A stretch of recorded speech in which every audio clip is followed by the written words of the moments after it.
হাসরের ময়দানে কত কাতার মানুষ হবে গো। নবী বলেন আয়েশা, হাসরের ময়দানে মানুষ 120 কাতার মানুষ হবে। কয় কাতার?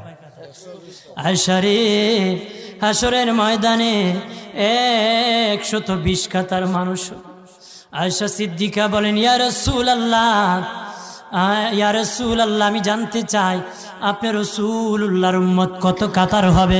নবী বলেন আয়েশা, আমি রাসূলুল্লাহর উম্মত একাই 80 কাতার হবে।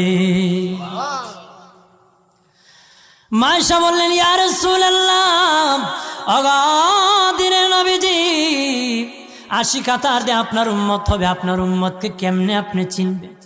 নবী বলেন আয়েশা রে, আমার উম্মতকে 3টা পরিচয় আমি চিনব।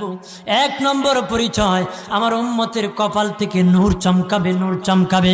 নবী বলে বাবা সাহাবীরাম, অসংখ্য ঘোড়ার মধ্যে যদি কিছু চান কপাল্লা ঘোড়া হয়, এইগুলা চিনতে বড় সহজ হয়। চান কপাল্লা ঘোড়া চিনতে বড় সহজ হয়। হাসরের ময়দানে আমার 1 প্রকার উম্মত চান কপাল্লা হবে, কপাল থেকে নূর চমকাবে, নূর চমকাবে। তখন আমি বুঝতে পারবো নূর চমকেওয়ালা তারা